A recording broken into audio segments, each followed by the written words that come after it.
Good morning my dear students. இன்னைக்கு நம்ம பார்க்க போற class 12th standard computer application.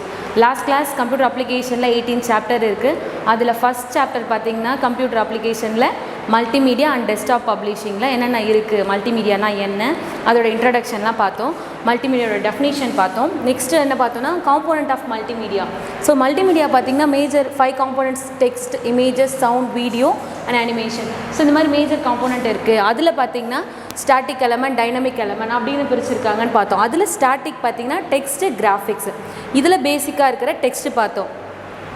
Text is the basic component of multimedia லாம் பார்த்தோம் இல்லையா. அதுல பாத்தீங்கன்னா text எத்தனை கிளாஸிஃபை ஆயிருக்குன்னு சொல்லிருக்கேன். static text, hypertext. static text வரைக்கும் பார்த்திருக்கோம். static means stable, நம்ம பார்த்திருக்கோம் இல்லீங்களா. stable mean லோகோலாம் ஆல்ரெடி லாஸ்ட் கிளாஸ்ல பார்த்திருப்பீங்க. எப்படி ரெப்ரசன்ட் பண்றாங்க, ஒரு இமேஜை வச்சு எப்படி அந்த டிஸ்ப்ளே பண்ணுது, அந்த கிராஃபிக்ஸ் எப்படி ப்ரெசன்டேஷன் பண்ணுறாங்கன்றதெல்லாம் பார்த்தோம். இப்போ நம்ம பார்க்க போகிறது ஹைப்பர்டெக்ஸ்ட். கிளாஸ் போகலாமா? Hypertext is a system which consists of nodes. Consists of node அப்படின்னு சொல்கிறாங்க. The text and the links between the nodes which defines the path the user need to follow for the text access in the non-sequential way. So static text நம்ம என்னன்னு பார்த்தோம், ஸ்டேபிளாக இருக்கும், எது ஒன்றுமே change ஆகாதுன்னு பார்த்தோம். ஆனால் ஹைப்பர் அப்படி கிடையாது. ஹைப்பர் டெக்ஸ்ட்ன்றது ஒரு நோடோட கனெக்டிவிட்டியோடு இருக்கும். நோடில் பார்த்தீங்கன்னா லிங்க்ஸ் பிட்வீன் நோட்ஸ், அந்த லிங்க்குக்கும் டெக்ஸ்ட்டுக்கும் லிங்க்ஸுக்கும் தான் அந்த கம்யூனிகேஷன், அந்த கனெக்டிவிட்டி இருக்கும்.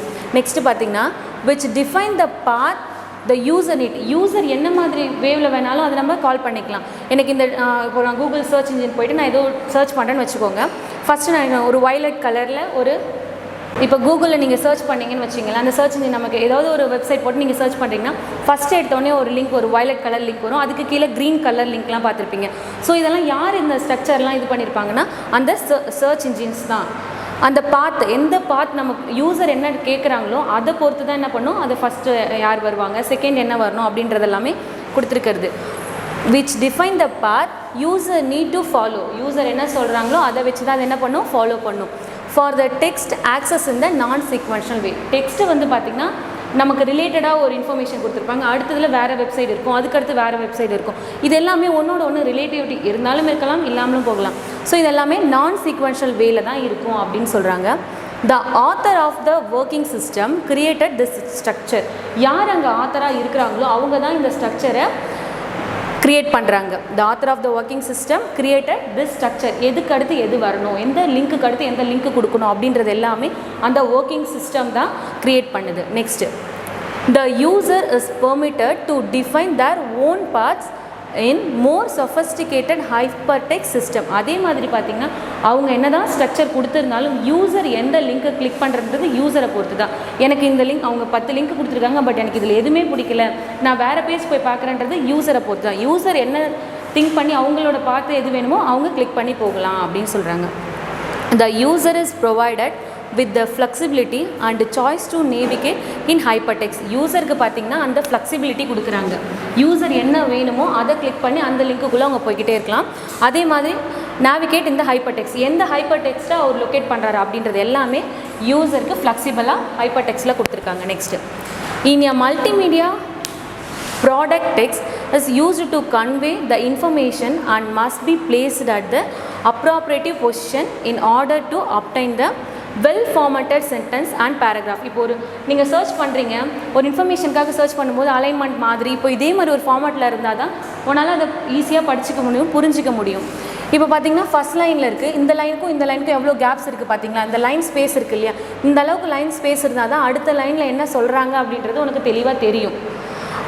அதே மாதிரி ஃபுல் ஸ்டாப் எங்கே வைக்கிறாங்க, கமா எங்கே வைக்கணும், கொட்டேஷன் எங்கே, இந்த மாதிரி ப்ராப்பராக வெல் ஃபார்மேட்டட் சென்டென்ஸை தான் அதில் கொடுக்கணும்னு சொல்கிறாங்க.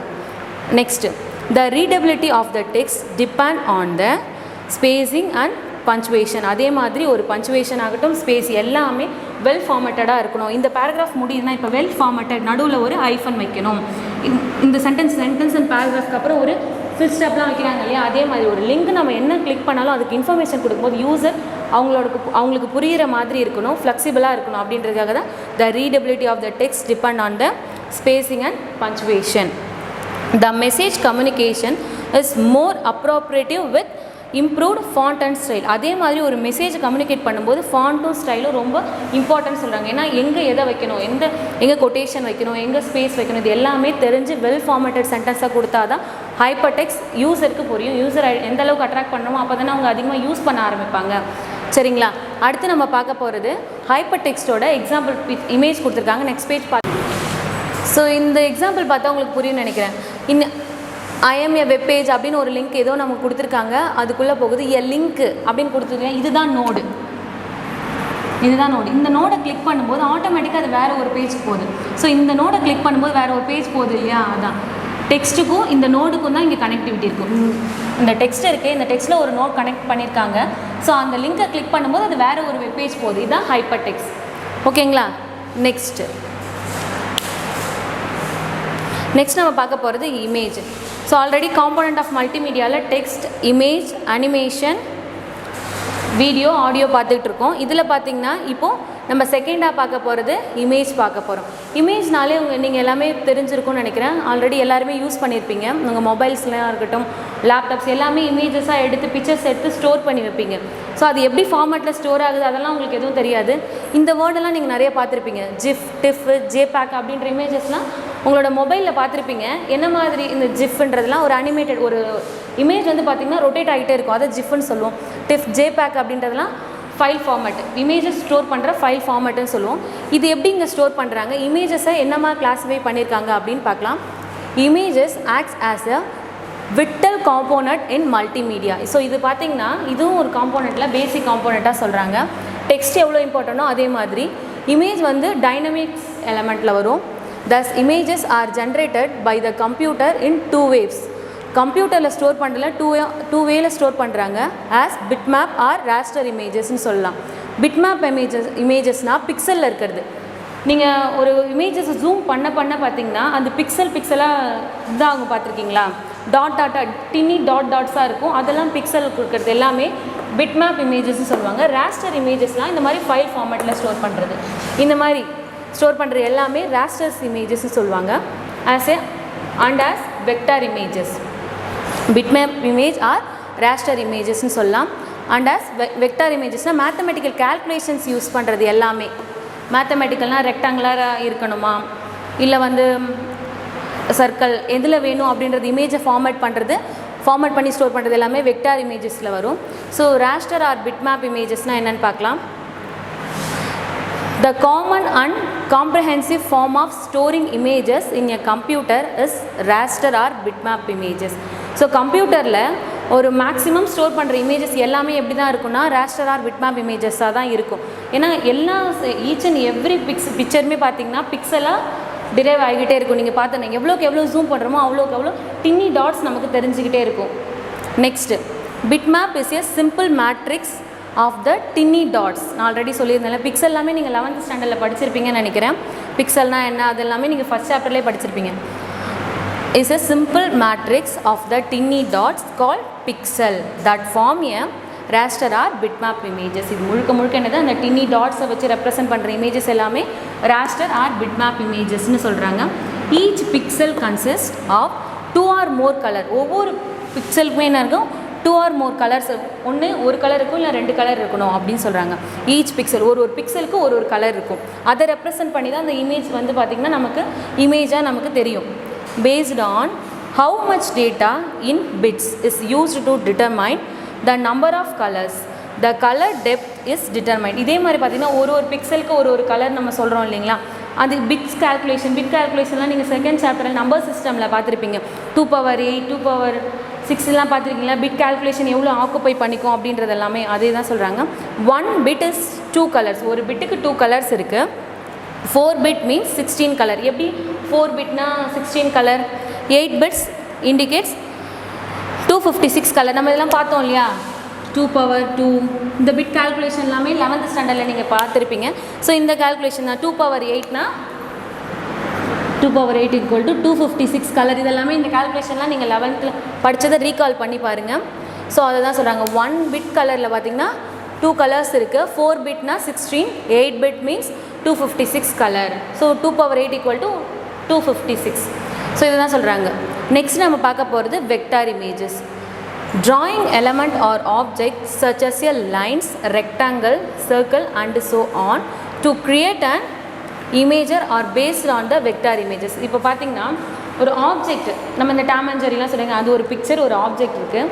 அந்த ஆப்ஜெக்டை வந்து லைன்ஸாக இருக்கலாம், ரெக்டாங்கிளாக இருக்கலாம், சர்க்கிளாக இருக்கலாம், இந்த மாதிரி இருக்கிற எலமெண்ட்டை வச்சு எப்படி ஸ்டோர் பண்ணுறாங்க, ஒரு இமேஜஸாக எப்படி ஸ்டோர் பண்ணுறாங்க, இது எல்லாமே வெக்டார் இமேஜஸ்னு சொல்கிறாங்க. The advantages of vector image is relatively small amount of data is required to present at the image and thereby only less memory is needed to store. அதே மாதிரி இந்த raster images கால்குலேட் பண்ணும்போது vector images store space எவ்வளோ occupy ஆகுனா கம்மியாக தான் இருக்கும். Datas எவ்வளோ நம்பர் ஆஃப் டேட்டா ஸ்டோர் பண்ணாலும் அது மெமரி எவ்வளோ தான் எடுத்துக்குன்னு சொல்கிறாங்க, லெஸ் நம்பர் ஆஃப் மெமரி தான் ஸ்டோர் பண்ண எடுத்துக்குன்னு சொல்கிறாங்க. அதுதான் இதோட வெக்டார் இமேஜஸோட அட்வான்டேஜ்னு சொல்கிறாங்க. Advantage of vector image is relatively small amount of data. எவ்வளோ அமௌண்ட் ஆஃப் டேட்டா கொடுத்தாலுமே அது என்ன தான் எடுத்துக்கும், represent the image and thereby only less memory is needed. Less மெமரியாக எடுத்துக்கிட்டு தான் அது கம்ப்ரெஸ் பண்ணி ஸ்டோர் பண்ணுறதுனால அது கண்டிப்பாக என்ன ஆகுது, ஸ்மால் நம்பர் ஆஃப் மெமரியை தான் ஆக்குப்பை பண்ணுது. Comparison technique are used to reduce the file size. So comparison technique use பண்ணுறதுனால ஃபைல் சைஸை ஆட்டோமேட்டிக்காக இப்போ ஒரு 100 KB இருக்குது அப்படின்னா அது 100 KB நம்ம ஷூட் பண்ணி அந்த இமேஜஸை கொடுத்தாலும் அது ஆட்டோமேட்டிக்காக கம்பேர்ஸ் பண்ணும்போது அதை விட கம்மியான பைட்ஸ், கிலோ பைட்ஸ் ஆக்குப்பை பண்ணி தான் அது அங்கே ஸ்டோர் பண்ணுது. இதுதான் இதோட வெக்டார் இமேஜஸோட அட்வான்டேஜஸ்னு சொல்கிறாங்க. Reduce of the size that is useful for storing large number of images and speeding. Transmission for networked application. So large number of டேட்டாஸை நம்ம ஸ்டோர் பண்ணால் கூட இதில் கம்பேரிஷன் டெக்னிக் யூஸ் பண்ணுறதுனால இந்த வெக்டார் இமேஜஸ்லாம் எப்படி ஸ்டோர் ஆகுதுன்னு சொல்கிறாங்க, கம்மியான ஸ்பேஸ் ஆக்குமை பண்ணிக்கிட்டு தான் ஸ்டோர் ஆகுது. Various compression format used for this purpose are GIF, TIFF and JPEG. So இதெல்லாமே வந்து பார்த்திங்கன்னா நம்ம இந்த வெக்டார் இமேஜஸ்க்கு யூஸ் பண்ணுற ஃபைல் ஃபார்மேட்ஸஸ். இங்கே பார்த்திங்கன்னா இது எல்லாமே தெரிஞ்சிருக்கும் உங்களுக்கு. நீங்கள் மேக்ஸிமம் இதை நிறைய பார்த்துருப்பீங்க. இந்த ஜெஃப் எல்லாமே பார்த்திங்கன்னா ஒரு இமேஜஸ் ரொட்டேட் ஆகிற மாதிரி இருக்கும். ஜேபேக்னாமே அந்த பிக்சல் தெரியாத அளவுக்கு எந்த அளவுக்கு கிளாரிட்டி கொடுக்க முடியும் அப்படின்னு இதெல்லாமே அட்வான்ஸ்டாக அதுக்கப்புறம் வந்துடுச்சு ராஸ்டரை கம்பேர் பண்ணும்போது. சரிங்களா, இதெல்லாமே நீங்கள் பார்த்துருப்பீங்கன்னு நினைக்கிறேன். வெக்டார் இமேஜஸில் எந்த அளவுக்கு நம்ம datas large number of data கொடுத்தாலுமே அது கம்பேரிஷன் டெக்னிக் யூஸ் பண்ணுறதுனால ஃபைல் சைஸை ரெடியூஸ் பண்ணி ஸ்டோர் பண்ணோம். அதனால லெஸ் நம்பர் ஆஃப் மெமரி தான் ஆக்குப்பை பண்ணிக்குது. இது எல்லாமே ஃபைல் ஃபார்மேட்டட் ஃபார் வெக்டார் இமேஜஸ்க்கு எக்ஸாம்பிள்ஸ். ஸோ நெக்ஸ்ட்டு நம்ம பார்க்க போகிறது அனிமேஷன். அனிமேஷன்னா நீங்கள் எல்லாருமே உங்களுக்கு தெரிஞ்சிருக்குன்னு நினைக்கிறேன். நிறைய மூவிஸ் பார்த்துருப்பீங்க, கார்ட்டூன்ஸ் பார்த்துருப்பீங்க. ஸோ இது எல்லாமே அனிமேஷனோட பார்ட்டு தான். எப்படி அனிமேஷன் க்ரியேட் பண்ணுறாங்க, அந்த கிராஃபிக்ஸ் டூல்ஸ் யூஸ் பண்ணி மல்டிமீடியாவில் எப்படி ஒரு அனிமேஷன் க்ரியேட் பண்ணுறாங்கன்னு ஃபஸ்ட்டு பார்க்கலாம். Animation is the process displaying still images so quickly so that they give the impression of continuous movement. ஒரு இமேஜஸை கண்டினியூஸாக மூவ் பண்ணுறதுனால அந்த இமேஜஸ் வாக் பண்ணுற மாதிரி, ரன் பண்ணுற மாதிரிலாம் இருக்குது பார்த்துருக்கீங்களா? நீங்கள் ஜென்ரலாக ஒரு ட்ராயிங் கூட வரைஞ்சி பாருங்கள், நிறைய பார்த்துருப்பீங்க. ஒரு 10 பேஜில் நீங்கள் அந்த ட்ராயிங்கோட ரிலேட்டடாகவே வரைஞ்சிட்டு அதை குயிக்காக ஸ்க்ரோல் பண்ணும்போது அந்த இமேஜ் மூவ் ஆகிற மாதிரிலாம் நீங்களே கூட பார்த்துருப்பீங்க. ஸோ அந்த டெக்னிக் யூஸ் பண்ணி தான் அனிமேஷன் க்ரியேட் பண்ணுறாங்க. Process still images so quickly that they give the impression of continuous movement. அந்த still imagesக்கு continuous movement கொடுக்கறதுனால தான் அது அங்கே அனிமேஷன் கிரியேட் ஆகுது. சரிங்களா?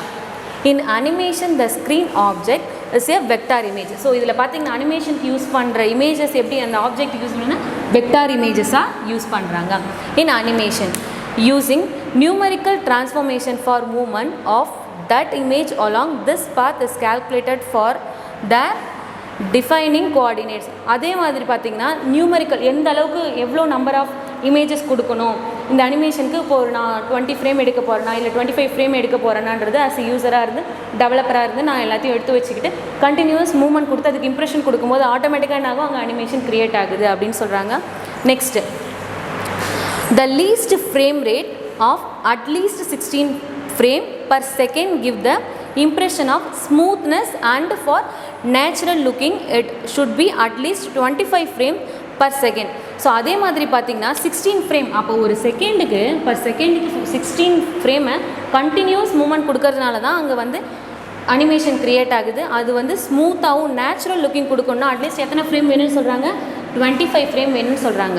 சரிங்களா? இது கால்குலேஷன்லாம் பார்த்து வச்சுக்கோங்க, இது இம்பார்ட்டன்ட். 16 ஃப்ரேம் வந்து பார்த்திங்கன்னா அட்லீஸ்ட் ஒரு அனிமேஷனாலே 16 ஃப்ரேம் இருக்கணும் மினிமம்.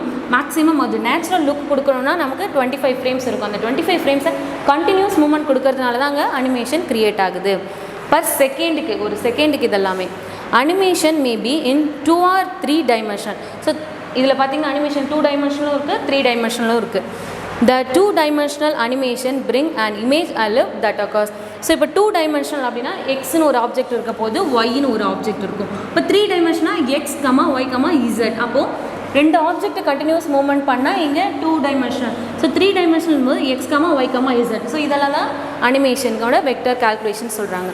சரிங்களா? Next, on the flat x and y axis of the screen, while the 3-dimensional animation is occur along the 3 axes x, y, and z. So 2 டைமென்ஷனாக 2 access எடுத்துக்கிறோம், X ஒய்ன்னு சொல்லிட்டு 2 access எடுத்துக்கிறோம். அப்போ ஸ்க்ரீனில் 2 object தான் இருக்க போகுது, எக்ஸ்னு ஒரு ஆப்ஜெக்ட், ஒய்னு ஒரு ஆப்ஜெக்ட் இருக்குது. அதுக்கு கண்டினியூஸ் மூவ்மெண்ட் கொடுக்கும்போது அது அனிமேஷன் அங்கே க்ரியேட் ஆகுது. இது 3 டைமென்ஷன் அப்படின்னும் போது எக்ஸ் ஒய் இசட் அப்படின்னு 3 ஆப்ஜெக்ட் நான் எடுத்துக்கிறேன். 3 ஆப்ஜெக்ட் எடுத்து அதே கண்டினியூஸ் மூவ்மெண்ட் கொடுக்கும்போது அந்த இம்ப்ரெஷனில் அங்கே அனிமேஷன் க்ரியேட் ஆகுது. The 2 basic type of animation are path animation and frame animation. இதில் பார்த்தீங்கன்னா path animation, frame animation இருக்குது. path animation அப்படின்னா என்ன? path animationனா அந்த காலத்து மொபைல், செல்லுலார் மொபைல்ஸ்லாம் இருக்குது இல்லைங்களா, அதில் பார்த்தீங்கன்னா நோக்கியா மொபைல்லாம் நீங்கள் பார்த்துருப்பீங்க. ஜஸ்ட் ஒரு ஸ்னேக் கேம்ஸ் மாதிரி இருக்கும்.